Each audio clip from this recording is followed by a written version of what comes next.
सूचना केवल हमारे विचार हैं, वित्तीय सलाह नहीं। निर्णय लेने से पहले खुद शोध करें। किसी भी लाभ या हानि के लिए हम उत्तरदायी नहीं हैं।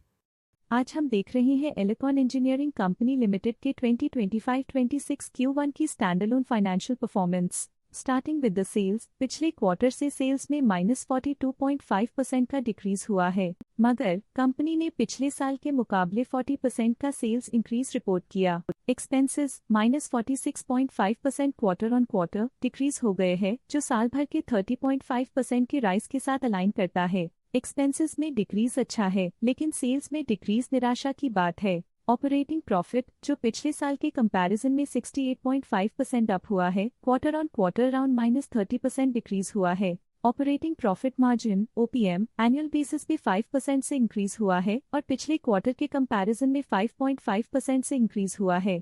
एक्सेप्शनल आइटम्स को ऐड करके अदर इनकम पिछले क्वार्टर के कंपैरिजन में लगभग 10 गुना बढ़ गई, बावजूद इसके ईयरली ग्रोथ लगभग 12 गुना हुई है।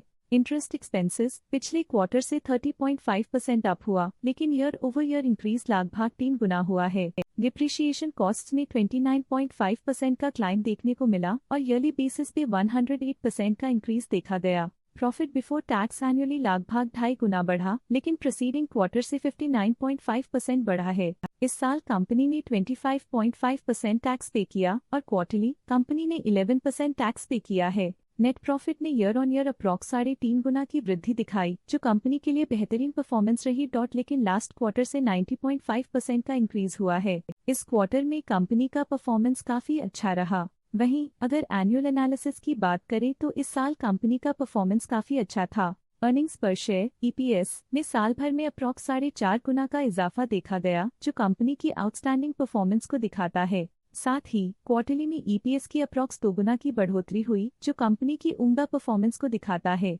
इस क्वार्टर में कंपनी का EPS काफी अच्छा रहा। एलिकॉन इंजीनियरिंग कंपनी लिमिटेड के फाइनेंशियल स्नैपशॉट को रिव्यू करते हुए कुछ मुख्य ट्रेंड्स सामने आए हैं, जो कंपनी की परफॉर्मेंस पे रोशनी डालते हैं। जून 2022 से जून 2025 तक एलिकॉन इंजीनियरिंग कंपनी लिमिटेड की फाइनेंशियल जर्नी में सबसे पहले बात करते हैं सेल्स की। इस साल सेल्स में 27% की वृद्धि हुई है और पिछले 4 सालों में 115.5% की वृद्धि हुई है, जो एक निरंतर अपवर्ड ट्रेंड को दर्शाता है। पिछले 3 साल से सेल्स लगातार बढ़ती जा रही है, जो मार्केट एक्सपेंशन और कंज्यूमर डिमांड में वृद्धि को दर्शाता है। अब बात करते हैं एक्सपेंसेस की। इस साल एक्सपेंसेस 27% बढ़े हैं और 4 सालों में 103% का इजाफा हुआ है। इस साल हालांकि एक्सपेंसेस सेल्स से थोड़ा ज्यादा बढ़े हैं, मगर ग्रोथ रेट्स का करीब होना स्टेडी ऑपरेशनल कॉस्ट को दर्शाता है। ऑपरेटिंग प्रॉफिट का सफर स्टेडली ऊपर चढ़ रहा है, इस साल 26% की बढ़ोतरी के साथ और पिछले 4 सालों में लगभग 1.5 गुना का नोटिसेबल राइज हुआ है।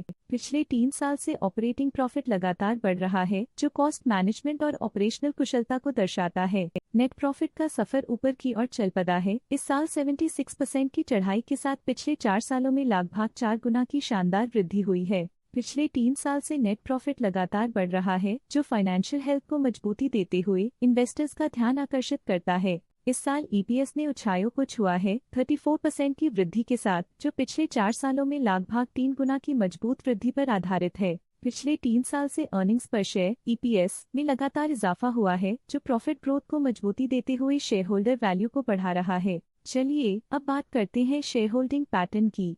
शेयर होल्डिंग रिपोर्ट्स कुछ इस प्रकार की हैं, जो के तक चलता है। ये रिपोर्ट कंपनी के शेयर्स की डिटेल्ड जानकारी देता है, जिसमें promoters, promoter groups, foreign investors, public investors और सरकारी एंटिटीज शामिल हैं। जब कंपनी के शेयर्स का अधिकतम हिस्सा प्रमोटर्स, FII, DII या गवर्नमेंट के पास होता है, तब ये माना जाता है कि कंपनी मजबूत हाथों में है, जो स्थिरता और मजबूत समर्थन को दर्शाता है और इस मार्केट की स्थिरता बनी रहती है। ये था कंपनी का करंट शेयर होल्डिंग पैटर्न। आज के लिए फाइनेंशियल सेक्टर में इतना ही। देखने के लिए धन्यवाद। स्टॉक लेटेस्ट न्यूज अपडेट के लिए चैनल को सब्सक्राइब करें और वीडियो को लाइक एंड शेयर करें।